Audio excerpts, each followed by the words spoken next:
Hello students, welcome back to socio easy classes. आज के lecture में हम इमाइल तरकीम का टॉपिक स्टार्ट करने वाले हैं। पिछले लेक्चर में हमने कार्ल मार्क्स का जो भी टॉपिक है आपके सिविल सर्विसेज ऑप्शनल एग्ज़ाम के लिए वो हमने कंप्लीट कर लिया था। Historical materialism, class struggle, mode of production and alienation. तो अगर आपने अभी तक नहीं देखा है तो मैंने प्लेलिस्ट बना दी है, आप वहाँ जा कर के कार्ल मार्क्स के टॉपिक को पढ़ लीजिए। ओके, तो स्टार्ट करते हैं इमाइल तरकीम से। ही was a French sociologist and he was a functionalist. Functionalist का क्या मतलब होता है? जब मैं कहती हूँ कि एक thinker Emile Durkheim he had a functional perspective towards the society, what does it mean? It means that, क्या बोलते हैं इमाइल तरकीम, कि सोसाइटी में जितने भी स्ट्रक्चर्स हैं, be it family, be it religious structure, be it economic structure, be it educational और be it political structure, every structure has a positive role for the society. हर स्ट्रक्चर का एक positive role है society के लिए। Mostly जो functionalist perspective रखते हैं ना, उनको आप सिंपल शब्दों में समझो, उन्हें हर स्ट्रक्चर सोसाइटी के बेटरमेंट के लिए दिखता है, उन्हें उन स्ट्रक्चर की कमियां नहीं दिखती, ठीक है। और यू कैन से उनको उन स्ट्रक्चर के डिसफंक्शनल एस्पेक्ट्स नहीं दिखते या फिर कमियां नहीं दिखती। ये क्या कहेंगे कि सोसाइटी में जितने भी स्ट्रक्चर है, family, economy, educational structure, political structure, religious structure, they all have a functional role और they are for the betterment of society. वो सिर्फ इनके अच्छे अच्छे गुणों को देखते हैं, वो उसके डिसफंक्शनल, या जैसे कार्ल मार्क्स ने कन्फ्लिक्ट पर्सपेक्टिव देखा था कि कैपिटलिस्ट सिस्टम में तो प्रॉब्लम है ना, ये तो एक्सप्लॉयटेटिव सिस्टम है, ये तो इनइक्वालिटी क्रिएट कर रहा है ये सिस्टम। फंक्शनलिस्ट पर्सपेक्टिव एकदम कन्फ्लिक्ट पर्सपेक्टिव का उल्टा है, ठीक है, उल्टा है। ये सिर्फ अच्छी बातें देखते हैं, सोशल स्ट्रक्चर्स की कमियों को ये नहीं पढ़ते हैं। और क्योंकि ये सिर्फ फंक्शनल पर्सपेक्टिव को पढ़ते हैं, ठीक है, पॉजिटिव पर्सपेक्टिव को पढ़ते हैं, इसीलिए इन्हें क्या कहा गया है? फंक्शनलिस्ट, ठीक है। फंक्शनलिस्ट मतलब आप सिर्फ उनके पॉजिटिव रोल को देखोगे। जो सोसाइटी में जितने भी स्ट्रक्चर्स हैं, आप सिर्फ उनके पॉजिटिव रोल को देखोगे, ठीक है, नेगेटिव रोल या फिर डिसफंक्शनल रोल को नहीं देखते। क्लियर? ठीक है। अब क्योंकि ये सोसाइटी में सारे स्ट्रक्चर्स में सिर्फ एक फंक्शनल रोल देखते हैं, इनका कहना है कि सोसाइटी में जितने भी स्ट्रक्चर्स हैं they are for the betterment of society. तो ये कहेंगे कि सारे स्ट्रक्चर आपस में मिलकर सोसाइटी में क्या रख रहे हैं? Order and stability. ऑब्वियस सी बात है, अगर मैं कहूँगी कि फैमिली का स्ट्रक्चर जो है वो तो फंक्शनल है, इसमें तो कोई कमी ही नहीं है। पॉलिटिकल स्ट्रक्चर जो है ये भी सोसाइटी के लिए फंक्शनल है, इसमें तो कोई कमी ही नहीं है। इसी तरीके से मैं religious structure, educational structure, economic structure के लिए भी सेम पर्सपेक्टिव रखूँगी। तो मैं कंक्लूजन क्या निकालूँगी? कंक्लूजन यही होगा कि इससे सोसाइटी में ऑर्डर और स्टेबिलिटी रहेगी, सोसाइटी में किसी भी तरीके का केओस या अनस्टेबिलिटी नहीं रहेगी, क्योंकि मेरा जो फंक्शनल पर्सपेक्टिव है वो कह रहा है कि they are for the betterment or they are for the welfare of society, or you can say they have functional role for the society, and because they have functional role they maintain order and stability in the society, है ना। जब मुझे कमियां ही नहीं दिख रही है तो मैं कैसे कहूँ कि अनस्टेबिलिटी है? मैं कमियों को पढ़ूंगी ही नहीं। तो आप समझ गए। अब एक बार कार्ल मार्क्स से इसको कंपेयर कर लेते हैं इमाइल तरकीम को। कार्ल मार्क्स ने क्या कहा था कि कौन सा पर्सपेक्टिव दिया था? कन्फ्लिक्ट पर्सपेक्टिव, ठीक है, कन्फ्लिक्ट पर्सपेक्टिव। और इमाइल तरकीम ने कौन सा पर्सपेक्टिव दिया है? फंक्शनल। कार्ल मार्क्स समाज में कमियों को पढ़ते हैं, इनइक्वालिटी, एक्सप्लॉयटेशन, जो आपका इनजस्टिस हो रहा है हिस्टोरिकल, वो उन्होंने देखा। उन्होंने कहा कि सोशल स्ट्रक्चर्स में प्रॉब्लम है, इकोनॉमिक स्ट्रक्चर में प्रॉब्लम है। कार्ल मार्क्स ने कहा कि इकोनॉमिक स्ट्रक्चर में क्या प्रॉब्लम है कि अनइक्वल डिस्ट्रीब्यूशन ऑफ वेल्थ है ना। लेकिन इमाइल दरखीम ये सोच नहीं रखते, ये ऑपोजिट सोच रखते हैं। कहते हैं कि नहीं, सारे स्ट्रक्चर फंक्शनल है। हम पढ़ेंगे अभी कैसे फंक्शनल है, लेकिन जो मेजर डिफरेंस है वो मैं भी आपको बता रही हूँ। तो आप जब भी, मैंने आपको स्टार्टिंग में बताया था कि आप किसी भी थिंकर को पढ़ोगे हमेशा आप वही थिंकर बन के पढ़ोगे। इमाइल दरखीम को समझना है तो अपनी सारी सोच एक साइड रख दो और इमाइल दरखीम की सोच से सिर्फ दुनिया देखनी है अभी, ठीक है। जितने भी टॉपिक्स पढ़ोगे उसको, ठीक है, ओके, क्लियर। अब फंक्शनलिज्म का जो टॉपिक है या जो फंक्शनलिस्ट पर्सपेक्टिव है, एक बार उसको डिटेल में देख लेते हैं। वैसे तो मैंने आपको ये जितने भी आपके पर्सपेक्टिव हैं उसको मैंने मेजर सोशियोलॉजिकल थ्योरीज पार्ट 1 और पार्ट 2 लेक्चर में करवाया हुआ है। प्लीज़ आप जाके देखना, आपके एग्ज़ाम के लिए बहुत हेल्पफुल होगा, ठीक है। तो वापस से समझ लेते हैं फंक्शनलिज्म को।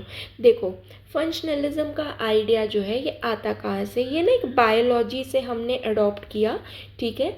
इन्होंने बोला कि जिस तरीके से बॉडी में डिफरेंट ऑर्गन्स होते हैं ना, और वो ऑर्गन्स क्या होते हैं, एक दूसरे से इंटर रिलेटेड होते हैं, और इसकी वजह से एक जो लाइफ है वो चल रही होती है ना, लाइफ चल रही होती है। और जैसे ही कोई भी ऑर्गन फेल होता है तो दूसरे ऑर्गन पे भी फ़र्क पड़ता है, और इससे आपकी पूरी बॉडी या पूरी लाइफ पे फ़र्क पड़ता है ना। जैसे कि आपका मान लो हार्ट है ना, अगर हार्ट की प्रॉब्लम हो गई किसी को, ठीक है, हमारे जो डिफरेंट ऑर्गन्स है बॉडी के वो क्या एक दूसरे से इंटर रिलेटेड है। अगर आपके हार्ट में कोई प्रॉब्लम है तो वो आपकी बॉडी के बाकी ऑर्गन्स पे भी इम्पैक्ट डालेंगे, ठीक है। ऐसा नहीं है कि आपके शरीर का एक अंग अंदर से ख़राब काम कर रहा है तो दूसरे अच्छे से काम करेंगे, नहीं, ठीक है। पेट खराब होगा तो सर भी दुखेगा, ठीक है। गट सिस्टम खराब होगा, है ना, पूरी आपकी जो लिविंग सिस्टम है उस पर इम्पैक्ट पड़ता है। इसी तरीके से फंक्शनलिस्ट क्या कहते हैं कि सोसाइटी के जो स्ट्रक्चर्स हैं ना वो ऑर्गन्स की तरह हो गए, ठीक है। और ये सारे स्ट्रक्चर्स एक दूसरे से रिलेटेड है। यहाँ पे स्ट्रक्चर्स क्या है, फैमिली हो गई, इकोनॉमी हो गई, ठीक है, पॉलिटी हो गई, रिलीजियस इंस्टीट्यूशन हो गया, है ना, एजुकेशनल इंस्टीट्यूशन हो गया। तो सोसाइटी के स्ट्रक्चर्स क्या हैं, ये सारे हो गए मेनली, और ये एक दूसरे से रिलेटेड है, ठीक है, रिलेटेड है। और इनके रिलेटेड होने की वजह से सोसाइटी में क्या है, ऑर्डर एंड स्टेबिलिटी। और अगर एक पार्ट अच्छे से फंक्शन नहीं कर रहा तो दूसरे पे भी प्रॉब्लम आएगा, ठीक है। अगर इन स्ट्रक्चर्स में से एक भी पार्ट ऐसा है जो अच्छे से काम नहीं कर रहा तो क्या होगा, दूसरे पार्ट्स पे भी असर पड़ेगा। इसको क्या बोला है इन्होंने, एनोमी। तो हमने क्या नया टर्म, क्या नई कीवर्ड सीखी, एनोमी। एनोमी मतलब प्रॉब्लम, ठीक है, कि अगर एक पार्ट में प्रॉब्लम है तो क्या होगा, दूसरे पार्ट में भी प्रॉब्लम आएगा। मैं आपको एग्जाम्पल से समझाती हूँ। जैसे कि मान लो अनएम्प्लॉयमेंट और क्राइम, ठीक है। अनएम्प्लॉयमेंट किस वजह से होती है, जब आपके इकोनॉमिक स्ट्रक्चर में प्रॉब्लम आती है ना, जॉब्स नहीं है, ठीक है, जॉब्स नहीं है तो अनएम्प्लॉयमेंट की प्रॉब्लम आएगी। तो जब देखो अनएम्प्लॉयमेंट की प्रॉब्लम आती है तो क्राइम का रेट भी तो बढ़ता है, क्राइम का रेट भी तो बढ़ता है। तो मतलब जब इकोनॉमिक स्ट्रक्चर में प्रॉब्लम आई तो सोशल स्ट्रक्चर में भी प्रॉब्लम आई। इसकी वजह से फैमिली में भी प्रॉब्लम आएगी, क्योंकि उस फैमिली का कोई जो बंदा है वो क्या क्राइम कर रहा है, तो फैमिली एज अ होल पे भी फ़र्क पड़ेगा, ठीक है ना। समझ रहे हो मेरी बात कि अगर एक स्ट्रक्चर अफेक्टेड है तो दूसरे स्ट्रक्चर भी इक्वली अफेक्ट होते हैं। ऐसा कौन कह रहा है, फंक्शनल पर्सपेक्टिव या फंक्शनलिस्ट कह रहे हैं, इमाइल दरखीम कह रहे हैं। क्लियर कि अगर एक पार्ट में प्रॉब्लम, एक स्ट्रक्चर में प्रॉब्लम आती है, और क्योंकि ये स्ट्रक्चर एक दूसरे से रिलेटेड हैं, जुड़े हुए हैं, समाज में कोई भी स्ट्रक्चर सिर्फ अकेला काम नहीं कर रहा है। अगर पॉलिटिकल स्ट्रक्चर में कुछ होता है, ठीक है, तो उसका असर सोशल स्ट्रक्चर में भी पड़ता है, इकोनॉमिक स्ट्रक्चर में भी पड़ता है ना। पॉलिटिकल डिसीजंस इकोनॉमिक स्ट्रक्चर को शेप करते हैं ना, है ना। जैसे टैक्स पॉलिटिकल डिसीजन है, तो वो आपके इकोनॉमिक स्ट्रक्चर को शेप करेगा, है ना। जीएसटी आप ले आए, ठीक है, ये क्या था, पॉलिटिकल डिसीजन, लेकिन ये आपकी इकोनॉमिक स्ट्रक्चर को बनाएगा या बिगाड़ेगा, है ना। समझ रहे हो मेरी बात? क्लियर? फंक्शनलिस्ट पर्सपेक्टिव क्लियर हो गया आपको? अब देखते हैं कि इमाइल दरखीम ने क्या इम्पॉर्टेंट थ्योरीज दी है और कौन से वर्क में दी है। देखो मैंने आपको बताया था, अगर वर्क आप अपने आंसर में मेंशन करते हो तो आपका आंसर सोशोलॉजिकल बनता है। तो देखो हम इमाइल दरखीम के जो टॉपिक है, थ्योरी है, इसमें हम 4 टॉपिक्स पढ़ने वाले हैं, ठीक है। डिवीज़न ऑफ लेबर की थ्योरी इन्होंने कौन से वर्क में दी है? Division of labour in society 1893, ठीक है। सोशल फैक्ट्स की थ्योरी इन्होंने किस बुक में दी है? The rules of sociological method 1895, ठीक है। फिर इन्होंने सुसाइड की थ्योरी दी है ले सुसाइड 1897 के वर्क में। और फिर इन्होंने अपना जो एक कॉन्सेप्ट दिया है religion and society, the elementary forms of religious life 1912, ठीक है। तो याद रखना, ठीक है, जब भी आप मान लो यूपीएससी ने किसी भी टॉपिक पे क्वेश्चन पूछा इनमें से, तो वर्क को ज़रूर मेंशन कर देना, ठीक है। यहाँ पे आपको एज मिलता है दूसरे एस्पिरेंट से जो वर्क को मेंशन नहीं करते। क्लियर? तो हम यही पूरा पढ़ने वाले हैं हमारी क्लास में, division of labour, social fact, suicide and religion and society. Clear? तो यही टॉपिक्स आपको इमाइल दरखीम के अंदर पढ़ना है। ओके, तो देखो अभी आपको पता है कि हमारे इमाइल दरखीम का इंट्रोडक्शन वाला टॉपिक चल रहा है, अभी हम किसी स्पेसिफिक टॉपिक को नहीं पढ़ रहे हैं, ठीक है। तो इमाइल दरखीम ने अपनी जितनी भी थ्योरी दी है ना, चाहे आपका ये डिवीज़न ऑफ लेबर दिया, सोशल फैक्ट दिया, सुसाइड की theory the, religion and society की थ्योरी दी, इसमें इन्होंने जितने भी इम्पॉर्टेंट कीवर्ड यूज़ किए हैं ना, वो मैं आज की क्लास में आपको डिस्कस करने वाली हूँ। इससे होगा क्या कि जब आप ये स्पेसिफिक टॉपिक्स पढ़ोगे ना, और अगर मैं जब उसमें बोलूँगी कि ये सोशल फैक्ट का मतलब ये, कलेक्टिव कॉन्शियस, अनोमी, मतलब जब मैं ये वर्ड्स यूज़ करूँगी ना, तो उस समय आप कंफ्यूज मत होना कि मैं ये क्या बोल रही हूँ, इसका क्या मतलब है। तो मैंने उन कीवर्ड्स को पहले ही आपको यहाँ पे समझाने की कोशिश कर रही हूँ, ठीक है, ताकि आप जब आगे स्पेसिफिकली इन टॉपिक्स को अलग अलग पढ़ोगे ना तो आपको हेल्प मिल सके, आपको आइडिया मिल सके कि अच्छा एनोमी का ये मतलब बताया था, कलेक्टिव कॉन्शियस का ये मतलब था। फिर हम डिटेल में नहीं जाएंगे इतना, ठीक है। Okay, clear? देखो सोशल फैक्ट है पहला कीवर्ड। देखो सोशल फैक्ट का क्या मतलब होता है? इमाइल दरखीम कहते हैं कि सोसाइटी के वो नॉर्म्स और वो वैल्यूज़ जो किसी भी इंडिविजुअल के एक्सटर्नल होते हैं, और यही नॉर्म्स एंड वैल्यूज़ उस इंडिविजुअल को कंट्रोल भी करता है। मतलब क्या कि सोसाइटी के कुछ नॉर्म्स एंड वैल्यूज़ हैं, मतलब कुछ रूल्स हैं, ठीक है, कुछ गाइडलाइंस है, ठीक है, कुछ गाइडलाइंस है, ओके, जो इंडिविजुअल के क्या है, एक्सटर्नल है। एक्सटर्नल मतलब वो इंडिविजुअल कुछ भी सोचता हो सोसाइटी का, मैं कुछ भी सोचती हूँ, आप कुछ भी सोचते हो, पर हम किस के अकॉर्डिंग चल रहे हैं, सोसाइटी के रूल्स और गाइडलाइंस के अकॉर्डिंग चल रहे हैं। अगर मैं अपनी किसी कास्ट में हूँ, पर्टिकुलर कास्ट में, और अपने आप एक पर्टिकुलर कास्ट में हो, चाहे आप कितने लिबरल हो, कंजर्वेटिव हो, आपका जो भी एक थॉट है, but this caste rule is external to you. Sometimes you are forced to follow your caste rule, though you don't believe in the rule of your caste, but this caste rules are accepted norm of the society, है ना। ये जो cast के rules हो गए, religion के rules हो गए, मैरिज के रूल्स हो गए, आपकी सोच इस पे चाहे कुछ भी हो, पर ये सोसाइटी के एक्सेप्टेड नॉर्म्स एंड वैल्यूज़ हैं।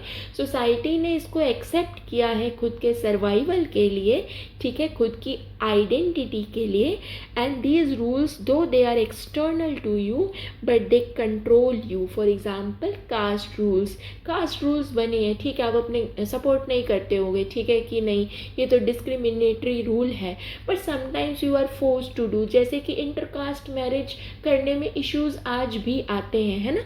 तो क्या हो गया, सोसाइटी के नॉर्म्स एंड वैल्यूज़ आपसे एक्सटर्नल हो गए ना, आप इंटरकास्ट मैरिज करना चाहते हो, लेकिन सोसाइटी जो है कहीं ना कहीं बोलती है कि नहीं, you have to follow the caste rules, ठीक है, तो आपको वो रूल्स, वो नॉर्म्स एंड वैल्यूज़ फॉलो करने हैं, ठीक है, जो हमने बनाए हैं। तो ये रूल्स आपसे एक्सटर्नल होते हैं और आप ही को कंट्रोल करते हैं। फॉर एग्जांपल मैरिज रूल्स, मैंने आपको बता दिया, intercaste marriage, inter religious marriage आज भी इंडिया में इतनी ओपनली एक्सेप्टेड नहीं है। क्लियर, ठीक है, और यही आपके बिहेवियर को भी गाइड करते हैं, ठीक है, okay, clear. Next is collective conscience. Collective conscience का क्या मतलब होता है, देखो किसी भी सोसाइटी के जो मेंबर्स होते हैं, ठीक है, मैं हूँ, आप हैं, हम जितने भी लोग हैं, ठीक है, हमारी शेयर्ड बिलीव्स होंगी कुछ, ठीक है, कि मैं और आप एक दूसरे को पर्सनली जानते भी नहीं हैं, पर कुछ बिलीफ सिस्टम ने हमको बांध के रखा हुआ है एक दूसरे से। फॉर एग्जाम्पल मान लो रिलीजियस और कास्ट व्यूज़, ठीक है, आप एक पर्टिकुलर रिलीजन से हो, मैं भी एक पर्टिकुलर रिलीजन से हूँ, we don't know each other personally but still we are united, okay, because of the shared beliefs of our religion, है ना, हमारे जो रिलीजन की एक सोच है, शेयर्ड बिलीफ है, एक जो भावना है, हम उससे जुड़े हुए हैं, ठीक है। बहुत अच्छा एग्जाम्पल है नेशनलिज्म का। अभी आपको पता है कि वो पहलगाम में टेररिस्ट अटैक हुए थे, इंडिया ने बहुत अच्छा रिटेलिएशन किया, हम पूरे कंट्री जो थी उसमें जो नेशनलिज्म की फीलिंग थी, we were supporting our government, okay, मैं और आप एक दूसरे को नहीं जानते personally, but we share the same belief, same feeling, ठीक है, okay, same feeling, and this unite us, okay, this feeling unite us, okay, so this is called collective conscience. Collective conscience मतलब हमारी जो कॉन्शियंस है वो collective है, एक जैसी है, ठीक है, ये हमें क्या देती है, ग्रुप आइडेंटिटी देती है, जैसे कि इंडियन, ओके, ये क्या है, ये इंडियन क्या है, ये इंडियन हमारी जो नेशनैलिटी है, this is our group identity. Clear, okay. फिर एक टर्म है एनोमी। एनोमी का मतलब मैंने बताया था कि जो प्रॉब्लम होती है सोसाइटी में, उसको फंक्शनलिस्ट ने क्या वर्ड दिया है, एनोमी। तो मतलब क्राइसिस इन सोसाइटी या मतलब प्रॉब्लम्स इन सोसाइटी। सोसाइटी में जो डेविएंट एक्टिविटीज़ हो रही है कि सोसाइटी में मान लो कुछ उसके नॉर्म्स हैं, लेकिन आप उस नॉर्म से अलग होके चल रहे हो, डेविएट होके चल रहे हो, उसके खिलाफ चल रहे हो, ठीक है, जैसे कि कोई भी सोसाइटी क्या क्राइम को सपोर्ट करती है, नहीं करती ना, लेकिन अगर आप क्रिमिनल बन जाओ तो आप क्या कहलाओगे, डेविएंट कहलाओगे। कि एक सोसाइटी का नॉर्म क्या है कि सोसाइटी में तो पीस होना चाहिए, सोसाइटी का नॉर्म क्या है कि सोसाइटी में तो पीस होना चाहिए, but you are doing crime, so you are against the norms of society, so you will be called deviant, okay, and this situation is called anomy, okay, anomy or anomic situation। clear, ठीक है। चलो next keyword क्या है, mechanical solidarity, ठीक है, और एक होता है ऑर्गेनिक सॉलिडारिटी। देखो इमाइल दरखीम ने दो टाइप की सोसाइटी को पढ़ा है, एक है ट्रेडिशनल सोसाइटी और एक है मॉडर्न इंडस्ट्रियल आज की सोसाइटी, ठीक है। इमाइल दरखीम कहते हैं कि जो ट्रेडिशनल सोसाइटी है ना, यहाँ पे जो मेंबर्स थे, ठीक है, जो पुरानी एंशियंट सोसाइटीज़ थी ना, यहाँ पे जो मेंबर्स थे ना, उनके बीच में किस तरीके का बॉन्ड था, वो आपस में एक दूसरे से कैसे कनेक्टेड थे। अभी मैं आपको समझाऊंगी, आप अच्छे समझोगे, कंफ्यूज नहीं होना, ठीक है। ट्रेडिशनल सोसाइटी या एंशियंट सोसाइटी में जितने भी सोसाइटी के मेंबर्स थे वो आपस में एक दूसरे से कैसे कनेक्टेड थे, यहाँ पे सोशल यूनिटी कैसी थी, बेस्ड ऑन कलेक्टिव कॉन्शियंस। मैंने आपको बताया कलेक्टिव कॉन्शियंस का क्या मतलब, शेयर्ड बिलीव्स, ठीक है, कि जो आपकी सोच है वही मेरी भी सोच है, ठीक है, तो वो पूरे सोसाइटी के मेंबर्स की सोच है, ठीक है। तो social unity with was based on collective conscience, ठीक है।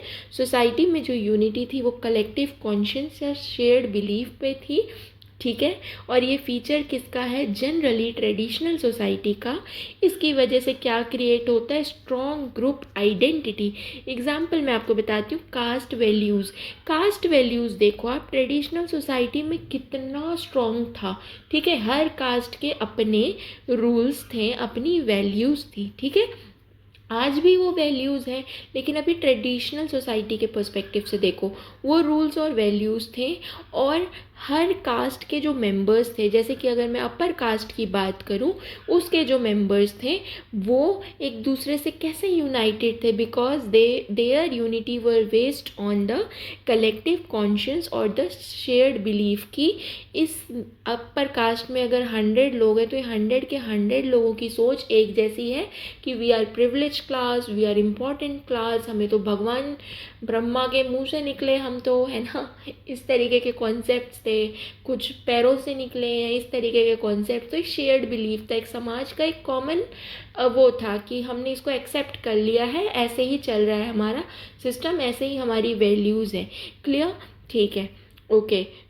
यहाँ पे क्या होता है? स्ट्रॉन्ग आइडेंटिटी बनती है फिर, ठीक है। जैसे अपर कास्ट की आइडेंटिटी बहुत स्ट्रॉन्ग बन गई कि वो लोअर कास्ट को एकदम ही एक अलग आइडेंटिटी की तरह देख रहे हैं, ठीक है। अगर आप ट्राइबल सोसाइटी की बात करो तो आज भी जो ट्राइबल्स हैं हमारे, वो जनरली मेन स्ट्रीम सोसाइटी का पार्ट नहीं बनना चाहते हैं, क्योंकि उनकी एक स्ट्रॉन्ग आइडेंटिटी बनी हुई है। And this identity is based on their culture, है ना। उनका एक कल्चर है जो हमसे काफ़ी डिफरेंट है, ठीक है। और वो कल्चर डिफरेंट क्यों है? क्योंकि उनकी जो यूनिटी है that is based on collective conscious और शेयर्ड बिलीव्स। उन्होंने आपस में एक बिलीफ सिस्टम बना लिया है जो हमारे बिलीफ सिस्टम से अलग है। उसको क्या कहा? कल्चर। उनका जो डिस्टिंक्ट कल्चर है ना, कि वो नेचर से काफ़ी ज़्यादा अटैच्ड हैं, अभी भी कहीं ना कहीं प्रिमिटिव लाइफ ही प्रैक्टिस कर रहे हैं ना। तो क्या है ये सब? आपका कलेक्टिव कॉन्शियस का एग्जाम्पल है। तो ऐसी सोसाइटी जहाँ पे शेयर्ड बिलीफ्स या कलेक्टिव कॉन्शियस लोगों को आपस में बांध के रखता है, सोसाइटी के मेंबर्स को बांध के रखता है, उसको क्या कहते हैं? Mechanical solidarity. सॉलिडैरिटी मतलब एक साथ मिलजुल के रहना, ये क्या है? Mechanical solidarity. मैकेनिकल सॉलिडैरिटी आपको याद रहेगा, इसका मतलब क्या? It is a feature of traditional society. आज की सोसाइटी की बात करेंगे दरकीम, और क्या कहेंगे कि आज की सोसाइटी में मैकेनिकल सॉलिडैरिटी नहीं, ऑर्गेनिक सॉलिडैरिटी है। देखो, मॉडर्न इंडस्ट्रियल सोसाइटी कैसी है? यहाँ पे जो वर्क है ना, यहाँ पे जो काम है, ये काफ़ी ज़्यादा स्पेशलाइज हो चुका है ना। काफ़ी ज़्यादा स्पेशलाइज हो चुका है, वर्क का स्पेशलाइजेशन हो चुका है। डॉक्टर्स हैं, टीचर्स हैं, फार्मर्स हैं, ब्यूरोक्रेटिक ऑर्गेनाइजेशंस हैं। तो रोल्स जो है ना वो काफ़ी स्पेशलाइज या डाइवर्स हो चुके हैं। देखो, आज से 100 साल पुरानी सोसाइटी में चले जाओ, जनरली लोग सारे फार्मर्स ही थे या प्रीस्ट थे, या इतना डिवीजन ऑफ लेबर या स्पेशलाइज रोल नहीं था जितना आज के टाइम पे पाया जा रहा है, ठीक है। ओके, तो वहाँ पे जो ऑर्गेनिक सॉलिडैरिटी जो है वो मॉडर्न इंडस्ट्रियल सोसाइटी का फीचर बन जाती है। क्यों?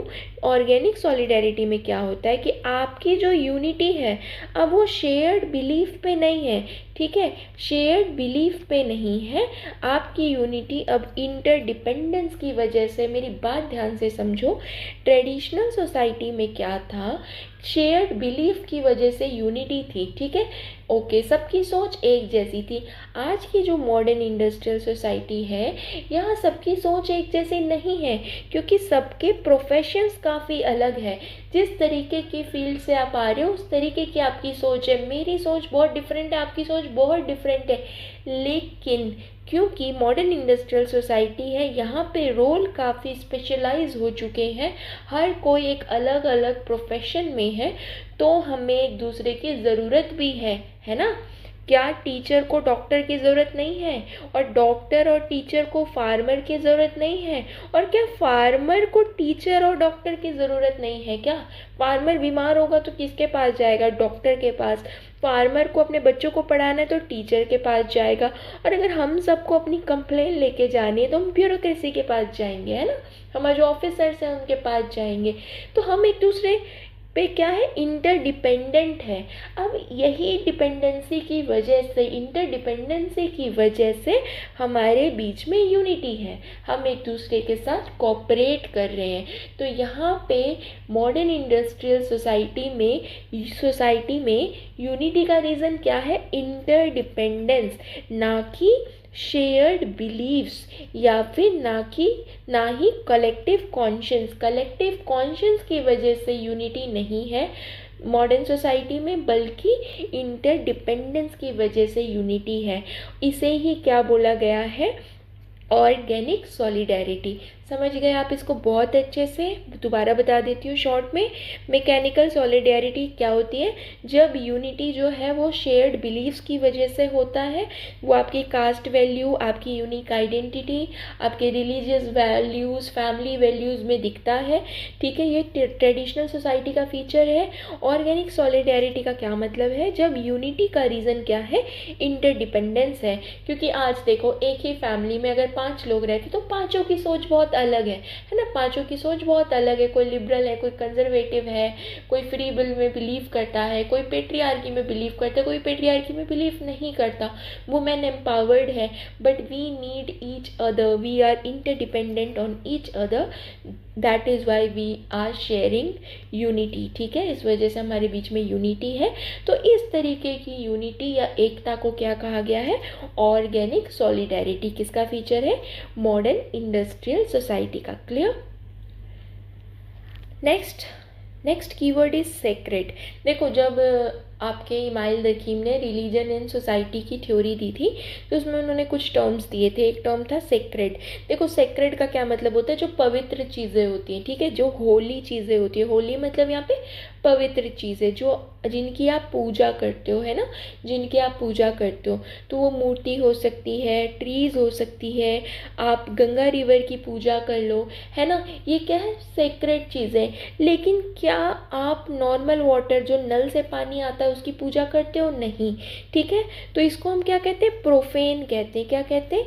प्रोफेन कहते हैं। प्रोफेन मतलब एवरीथिंग एक्सेप्ट सेक्रेड, पवित्र चीज़ों को छोड़ के जितनी भी चीज़ें हैं, दैट इज़ प्रोफेन। ठीक है, तो दरखीम कहते हैं कि सोसाइटी जो है ना, वो 2 हिस्सों में डिवाइडेड है। जब वो रिलीजन को पढ़ते हैं तो कहते हैं कि रिलीजन ने क्या किया? सोसाइटी को 2 हिस्सों में बांट दिया। एक हो गया सेक्रेड और एक हो गया प्रोफेन। कि लोग जो है सेक्रेड चीज़ों की पूजा करते हैं। सेक्रेड मतलब जो पवित्र चीज़ें जिसकी लोग पूजा कर रहे हैं, चाहे मूर्ति पूजा कर लो, पेड़ की पूजा कर लो, किसी एनिमल को पूज लो, या किसी, जैसे हम हिंदूज़ में हम गंगा रिवर के पानी को बहुत इम्पॉर्टेंट मानते हैं। अब प्रोफेन क्या हो गया? हर वो चीज़ जो सेक्रेड नहीं है, जो पवित्र नहीं है, जिसकी आप पूजा नहीं करते, टेबल हो गया, चेयर हो गया, आपके आसपास का कोई भी एनवायरनमेंट हो गया, या नॉर्मल वाटर, अगर गंगा रिवर से नॉर्मल वाटर, टैप वाटर आता है, उसकी आप पूजा थोड़ी करते हो, उसको आप पवित्र थोड़ी मानते हो, तो क्या हो गया? प्रोफेन हो गया। क्लियर? सेक्रेड और प्रोफेन समझ गए? अच्छा, एक वर्ड इन्होंने दिया टोटम। टोटम का क्या मतलब होता है? Sacred symbol representing a group. ठीक है, जैसे कि रिलीजियस सिंबल, एनिमल और प्लांट। दुर्कीम ने जब रिलीजन एंड सोसाइटी की पढ़ाई की थी, कॉन्सेप्ट दिया था, तो उन्होंने एक वर्ड दिया टोटम। टोटम का क्या मतलब है कि हर ग्रुप ने ना अपने एक पवित्र सिंबल बना रखे हैं। कुछ लोग ताबीज़ बांधते हैं, कुछ लोग कलावा बांधते हैं, कुछ लोग अपने सिंबल्स को कैरी करते हैं। जैसे आप सिखों में देखो तो वो भी 5 टाइप्स ऑफ सिंबल कैरी करते हैं। कृपान हो गया, टर्बन हो गया, तो ये आपके रिलीजियस सिंबल है। या आपका कोई जो ग्रुप है, जैसे आप कुल देवता, कुल देवी की पूजा करते हो, है ना, तो ये क्या है? ये आपके ग्रुप का एक सेक्रेड सिंबल है, पवित्र सिंबल है। आप आपके ग्रुप में किसी एनिमल को भी पवित्र मान सकते हैं जिसकी पूरी ग्रुप पूजा करती है ना, या आप किसी प्लांट, जैसे हम तुलसी माँ को मानते हैं ना, तुलसी प्लांट जो है हम उनको देवी की तरह पूजते हैं। ठीक है, हिंदूज जनरली। तो ये क्या है? हमारे लिए टोटम है, सेक्रेड सिंबल है। क्लियर हो गया टोटम वर्ड का मतलब? So next term is division of labour. देखो डिवीजन ऑफ लेबर का मतलब क्या होता है कि जो वर्क होता है ना वो स्पेशलाइज हो जाता है जब, ठीक है, स्पेशलाइज हो जाता है, ये डिफरेंट टास्क में बट जाता है। तो आपने अभी पढ़ा कि अच्छा ट्रेडिशनल सोसाइटी में जो वर्क था ना वो इतना स्पेशलाइज नहीं था, डिफरेंट टाइप के प्रोफेशंस इतने ज़्यादा नहीं थे, ठीक है।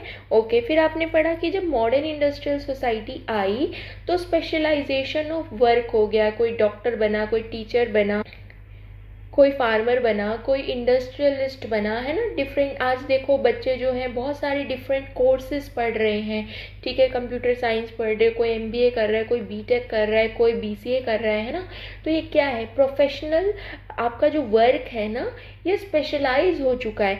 इसे ही हम क्या कहते हैं, डिवीजन ऑफ लेबर। क्या कहते हैं, डिवीजन ऑफ लेबर, वर्क का स्पेशलाइज हो जाना, ठीक है, प्रोफेशन का स्पेशलाइजेशन हो जाना। दुर्खीम क्योंकि एक फंक्शनलिस्ट है, उनका कहना है कि सोसाइटी में जो भी चीज़ हो रही है वो सोसाइटी के अच्छे के लिए हो रही है। तो ये कह रहे हैं कि जब टास्क भी स्पेशलाइज होने लगता है ना, जब डिफरेंट प्रोफेशंस आने लगते हैं ना सोसाइटी में, तो सोसाइटी में ऑर्डर एंड स्टेबिलिटी आती है, समाज में स्टेबिलिटी आती है। क्यों, क्योंकि डॉक्टर को टीचर चाहिए, टीचर को डॉक्टर चाहिए, फार्मर को सब चाहिए, हमको फार्मर चाहिए। समझ रहे हो आप किस तरीके से सब एक दूसरे से इंटरडिपेंडेंट है। तो जब इंटरडिपेंडेंट होंगे तो दुर्खीम कहते हैं इसकी वजह से क्या होगा, सोसाइटी में ऑर्डर होगा, क्योंकि सबको एक दूसरे की ज़रूरत है, और इसी वजह से स्टेबिलिटी होगी सोसाइटी में, किसी तरीके का कन्फ्लिक्ट नहीं होगा। सोसाइटी कैसी होगी, स्टेबल सोसाइटी होगी, क्योंकि सब लोग स्पेशलाइज काम कर रहे होंगे, एक दूसरे पे इंटरडिपेंडेंट होंगे, एक दूसरे के साथ कोऑपरेट करके रह रहे हैं। क्लियर। जैसे कि देखो division of labour in Indian caste structure. देखो हम वैसे तो जानते हैं कि इंडियन कास्ट स्ट्रक्चर में प्रॉब्लम्स बहुत है ना, इनइक्वालिटी है, अनटचेबिलिटी है, एक्सप्लॉयटेशन है, ठीक है। लेकिन हमें इंडियन कास्ट स्ट्रक्चर को कैसे पढ़ना है, फंक्शनलिस्ट पर्सपेक्टिव से, ठीक है, कि ये तो सोसाइटी के अच्छे के लिए है ये वाला स्ट्रक्चर। तो इसको हम समझते हैं कि कैसे हमारा इंडियन कास्ट सिस्टम में जो डिवीजन ऑफ लेबर है कैसे हमारे लिए फंक्शनल है। देखो 4 टाइप्स ऑफ डिवीजन है, ब्राह्मण, क्षत्रिय, वैश्य, शूद्र, ठीक है। ये जो है अपना एक एक इन्होंने ऑक्यूपेशन ले रखा है, ठीक है।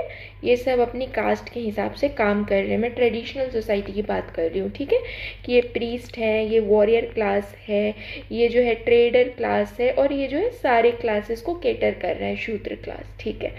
अब दुर्खीम कहते हैं क्योंकि देखो यहाँ पे स्पेशलाइज टास्क है, स्पेशलाइज टास्क है, सारे स्पेशलाइज काम कर रहे हैं, डिफरेंट काम कर रहे हैं, तो एक दूसरे को क्या करेंगे, ये कोऑपरेट करेंगे। क्या करेंगे, एक दूसरे को कोऑपरेट करेंगे, और इसी कोऑपरेशन की वजह से क्या है सोसाइटी में, ऑर्डर एंड स्टेबिलिटी। क्लियर हो गया, ऑर्डर एंड स्टेबिलिटी, क्योंकि दुर्खीम के हिसाब से सबको सबकी ज़रूरत है। Clear. Next is dynamic density. Dynamic density का क्या मतलब बोला है दुर्खीम ने, कि जैसे ही पॉपुलेशन बढ़ती है ना तो सोशल इंटरेक्शंस भी चेंज हो जाते हैं, ठीक है। जैसे ही पॉपुलेशन बढ़ती है, मतलब जब आप ट्रेडिशनल सोसाइटी से मॉडर्न सोसाइटी की तरफ जाते हो, है ना। मॉडर्न सोसाइटी का फीचर क्या है, मॉडर्न सोसाइटी का फीचर क्या है कि यहाँ पे पॉपुलेशन बढ़ी हुई है ना। तो जैसे आप ट्रेडिशनल से मॉडर्न सोसाइटी पे गए तो यहाँ पे भी इंटरेक्शंस चेंज हो जाती है।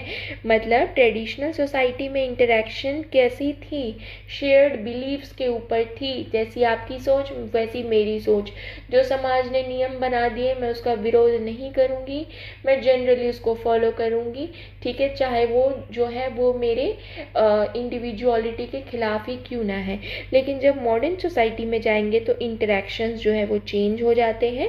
मॉडर्न सोसाइटी में इंडिविजुअलिज्म, ह्यूमनिज्म, लिबरलिज्म, फ्रीडम, इन सब की बात होने लगेगी, ठीक है।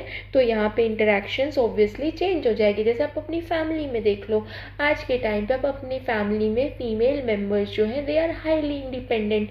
वो क्या कर रही हैं, पढ़ भी रही हैं, पढ़ा भी रही हैं, काम भी कर रही हैं, घर का और अपने ऑफिस को भी संभाल रही है ना। लेकिन ये इंटरेक्शन ट्रेडिशनल सोसाइटी में पॉसिबल नहीं थी, ठीक है। तो देखो क्या बोला दुर्खीम ने, transition from mechanical to organic solidarity है ना, ट्रेडिशनल टू मॉडर्न सोसाइटी है ना। मैकेनिकल किसका फीचर था, ट्रेडिशनल का, और अब आपके सोशल इंटरेक्शन चेंज हो गए, अब इंटरडिपेंडेंस आ गई, ठीक है। ओके, तो ये क्या हो गया, organic solidarity. Clear, dynamic density समझ गए आप। ओके, एग्जाम्पल भी लिखा है मैंने, in small traditional society everyone do similar work, ठीक है। छोटा सा जो आपका ट्रेडिशनल सोसाइटी होता है जनरली उसमें पॉपुलेशन कम होती है, तो ट्रेडिशनल सोसाइटी हमारी कैसी थी, छोटी होती थी, मतलब गांव कस्बों में ही लोग रहते थे, ठीक है। तो लोग जो है मोस्टली सेम काम कर रहे होते थे, जैसे कि फार्मिंग कर रहे होते थे, क्राफ्टिंग कर रहे होते थे, है ना, हैंडमेड प्रोडक्ट्स बना रहे होते। तो यहाँ पे लो डायनेमिक डेंसिटी थी, क्योंकि देखो जब पॉपुलेशन ही लो होगा तो इंटरेक्शन जो है वो भी तो लो रहेगी ना, ठीक है। ओके, लो रहेगी। लेकिन जैसे ही पॉपुलेशन बढ़ता है डायनेमिक डेंसिटी बढ़ जाती है। जब पॉपुलेशन बढ़ेगा तो फिर डायनेमिक डेंसिटी बढ़ रही है, सोशल इंटरेक्शंस भी बढ़ रहे हैं ना। जब ऑब्वियसली जब ज़्यादा लोग होंगे तो एक दूसरे से ज़्यादा इंटरेक्ट करेंगे ना, सिंपल सी बात है, ठीक है। और यहाँ पे स्पेशलाइजेशन ऑफ वर्क भी हो रहा है, इसकी वजह से ऑर्गेनिक सॉलिडारिटी आ जाती है। Clear, very important question, is Emile Durkheim of positivist, क्या इमाइल दरखीम एक पॉजिटिविस्ट है? यस। देखो सारा टॉपिक मैं आपको करवा चुकी हूँ, positivism, functionalism, structural functionalism, symbolic interactionism, ये सारा मैंने आपको मेजर सोशियोलॉजिकल थ्योरी में पढ़ाया, पार्ट 1 एंड पार्ट 2। प्लीज़ वो लेक्चर देख लेना ताकि आपको समझ जाए, ठीक है। क्योंकि फंक्शनलिस्ट पर्सपेक्टिव से देखो तो यूपीएससी का जो सोशियोलॉजी का सिलेबस है वो एक दूसरे से इंटर रिलेटेड है, तो एक पार्ट अगर आपको नहीं समझ आया तो दूसरा भी नहीं समझ आएगा, समझे, ठीक है। तो हमको ये ध्यान रखना है। तो पॉजिटिविस्ट का क्या मतलब होता है, जो लोग आपको सोसाइटी में सोसाइटी को कैसे पढ़ते हैं, साइंटिफिक मेथड से पढ़ते हैं, एक्सपेरिमेंट से पढ़ते हैं, डेटा कलेक्ट करके पढ़ते हैं, फैक्ट एविडेंस बेस्ड पे सोसाइटी को पढ़ते हैं। ऐसे ही बैठे बैठे थ्योरी नहीं दे रहे, उन्होंने डेटा लिया, ठीक है, उन्होंने फैक्ट्स कलेक्ट किए, ठीक है, उन्होंने एविडेंसेस पे अपनी थ्योरी बनाई है, ठीक है। ओके, तो क्या दरखीम एक पॉजिटिविस्ट थे? Yes, he was a positivist. Why he was a positivist? Because he applied scientific method to study the society. Society को पढ़ने के लिए उन्होंने कौन सा मेथड यूज़ किया? साइंटिफिक मेथड यूज़ किया।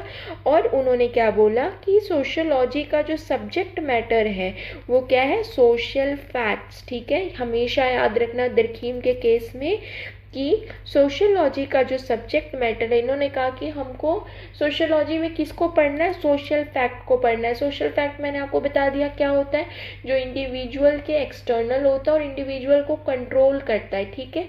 तो हमको यही पढ़ना है। क्लियर। उसके बाद कहते हैं कि दरखीम कहते हैं कि अगर आपको सोसाइटी को पढ़ना है या सोशियोलॉजी को पढ़ना है तो आपको ना ऑब्जेक्टिव रहना पड़ेगा। अब ऑब्जेक्टिव कौन होता है? जो साइंटिफिक मेथड यूज़ करता है। और आप ऑब्जेक्टिव कैसे बनते हो? जब आप डेटा फैक्ट ये सब डालते हो, एविडेंस बेस्ड थ्योरी देते हो, है ना। तो इन्होंने कहा कि आपको सब्जेक्टिविटी हटानी पड़ेगी, अपने पर्सनल ओपिनियंस हटा करके सोसाइटी को पढ़ना पड़ेगा। जैसे कि मान लो मैं सोसाइटी को पढ़ने जा रही हूँ, किसी पर्टिकुलर टॉपिक को, और मुझे उसमें अपनी पर्सनल ओपिनियन नहीं डालना, मुझे उस टॉपिक को कैसे पढ़ना है? फैक्ट्स कलेक्ट करके पढ़ना है, ठीक है। डेटा, अगर दरखीम जो है अगर वो सुसाइड का टॉपिक पढ़ रहे हैं तो जैसे कि सोसाइटी क्या कहती थी या जो लोगों के पर्सनल वैल्यूज़ हैं वो क्या कहते हैं कि अच्छा लोग तो ना मानसिक कमज़ोरी की वजह से सुसाइड कर लेते हैं, ठीक है। लेकिन दरखीम ने क्या किया? उन्होंने साइंटिफिक मेथड अप्लाई किया, डेटा कलेक्ट किया, फैक्ट कलेक्ट किया, और उन्होंने कहा नहीं, सुसाइड का रीज़न मानसिक कमज़ोरी नहीं है। क्या है कि देखो अनएम्प्लॉयमेंट है, तो फार्मर्स जो है, फार्मर मोस्टली सुसाइड कर रहे हैं, जो अनमैरिड लोग हैं वो ज़्यादा सुसाइड कर रहे हैं। देखो ये सब हम अच्छे से पढ़ेंगे तो आप समझ रहे हो, पर्सनल वैल्यूज़ जो है हमको उसको हटा के कैसे पढ़ना है? ऑब्जेक्टिव तरीके से, with the help of data and facts. Clear. Okay, यहाँ देखो कैसे पढ़ते हैं पॉजिटिविस्ट जो है वो सोसाइटी को कैसे पढ़ते हैं। देखो दुर्कीम ने कैसे पढ़ा, कॉज इफेक्ट रिलेशनशिप पढ़ा, ठीक है, कि किसी भी सोशल रियलिटी का एक कॉज होता है और एक इफेक्ट होता है, ठीक है। जैसे कि उन्होंने सोशल रियलिटी क्या बोला यहाँ पे, सुसाइड है, ठीक है। तो उन्होंने देखा कि समाज में जो है वो लोग जो हैं वो कितने ज़्यादा इंटीग्रेटेड हैं, सोसाइटी में कितना ज़्यादा उनका रोल है, पॉजिटिव रोल है, या वो सोसाइटी का कितना ज़्यादा पार्ट बने हुए हैं, अच्छे से सोसाइटी में कितने ज़्यादा इंटीग्रेटेड या इन्वॉल्व है। तो दुर्कीम ने देखा कि वो लोग जो सोसाइटी में हाईली इंटीग्रेटेड है, जो सोसाइटी में बहुत ज़्यादा इन्वॉल्व हैं, they have less tendency to do suicides, ठीक है। लेकिन अगर आप देखो लो इंटीग्रेटेड है, जो इंसान आइसोलेटेड है, सोसाइटी में उसका उठना बैठना नहीं है, वो सोसाइटी में अपने आप को जो है एडजस्ट नहीं कर पा रहा, उनके बीच में सुसाइड रेट ज़्यादा है। जैसे इंडियन फार्मर्स की बात करो, वो बेचारे हमारे लिए इतनी मेहनत करते हैं बट स्टिल उनको सब कुछ अकेले झेलना पड़ता है ना, ठीक है। ना ही उनके पास इतने पैसे होते हैं, ना ही उनके पास इतनी इक्विपमेंट्स होते हैं, ना ही उनके पास इतनी टेक्नोलॉजी है, ठीक है। तो क्या होता है, वो ये प्रेशर ना प्रेशर जो है ना वो कैरी नहीं कर पाते, they are less integrated in the society, and because of this less integration the farmer suicide is high in Indian society। इतना आपको याद रहेगा, ठीक है। सो आई होप मैंने जो अभी आपको कीवर्ड्स बताए ना, आपको सिर्फ उसका मतलब समझ आया हो। यहाँ पे मैंने अभी आपको कोई भी स्पेसिफिक थ्योरी डिस्कस नहीं की है, वो हम नेक्स्ट क्लास से डिस्कस करेंगे, ठीक है। तो इंट्रोडक्शन का टॉपिक आपको आई होप अच्छे से समझ आया हो, इम्पॉर्टेंट कीवर्ड्स जो दरकीम ने दिए हैं वो समझ आया हो, और सबसे इम्पॉर्टेंट फंक्शनलिस्ट पर्सपेक्टिव का मतलब समझ आया हो, ठीक है। तो प्लीज़ इसको शेयर करना, लाइक करना, कमेंट करना, अपने दोस्तों में भी इसको वीडियो को शेयर करना, जो भी UPSC, state PCS, UGC, net, जहाँ भी ये टॉपिक उनको काम आ सकता है। और अगर आप फीडबैक नहीं दोगे तो मैं भी नहीं समझ पाऊँगी कि आपके साथ मुझे कैसे इंटीग्रेट करना है ना, ठीक है। So have a good day, thank you.